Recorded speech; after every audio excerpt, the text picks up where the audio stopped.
எரிந்து பிரகாசி. அவன் எரிந்து பிரகாசிக்கிற விளக்காயிருந்தான். யோவான் 5:35.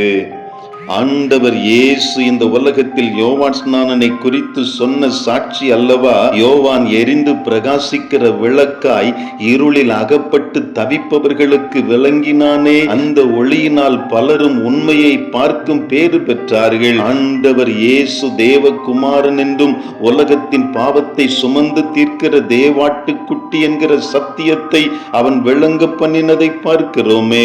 எரிந்து பிரகாசிக்கிற விளக்கு ஒன்றுமில்லாமல் மெழுகுவர்த்தியை போல கரைந்து போய் விடுகிறது. ஆனாலும் அவன் அதை குறித்து கவலைப்படவில்லை. அவனுடைய வாழ்க்கை எப்படிப்பட்டதாய் காணப்படுகிறது?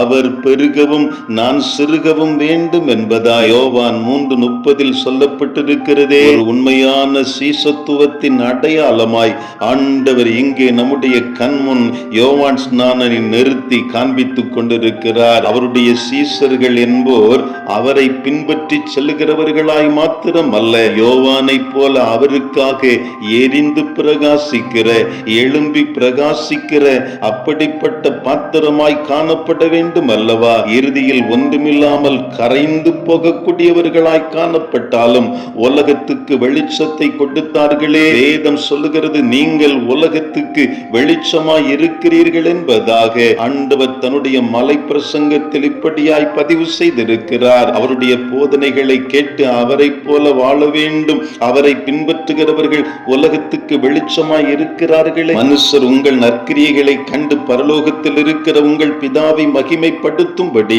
உங்கள் வெளிச்சம் அவர்கள் முன்பாக பிரகாசிக்க கடவுது என்று இயேசு திருவுளம் பற்றி இருக்கிறார். நாமும் நம்முடைய நற்செயல்கள் மூலமாய் இயேசுவை பின்பற்றுகிறவர்கள் என்பதை உலகுக்கு காட்ட வேண்டும் அல்லவா? அப்பொழுதுதான் இந்த உலகத்தார் இயேசுவை மகிமைப்படுத்துவார்களே. அதற்கு மூல காரணமாய் ஆண்டவன் நம்மை பயன்படுத்த விரும்புகிறார். நம்மை அவருடைய கரத்திலே ஒப்பு கொடுப்போமா? உற்சாகமாய் எரிபந்தமாய் சென்றிடு, நீ எரிவதை கண்டிட மக்கள் பல மைல் தூரம் நடந்து வந்து கவனிப்பர் என்பதாய் ஜான் வெஸ்லி கூறியிருக்கிறாரே. இன்றைக்கு நம்மையும் எரிபந்தமாய் எரிவதற்கு விட்டு கொடுப்போம், ஒப்பு கொடுப்போம். கோதுமை மணியானது நிலத்தில் விழுந்து சாகாவிட்டால் தனித்திருக்கும், செத்ததே ஆகில் மிகுந்த பலனை கொடுக்கும் அல்லவா? இன்றைக்கு ஆண்டவருடைய கரத்தில் முழு இருதயத்தோடு நம்மை அர்ப்பணித்து, ஆண்டவரே, நானும் எழும்பி பிரகாசிக்கிற, எரிந்து பிரகாசிக்கிற விளக்காய் மாறுவதற்கு என்னை ஒப்பு கொடுக்கிறேன். ஆண்டவரே, என்னையே கரைத்து மறைத்து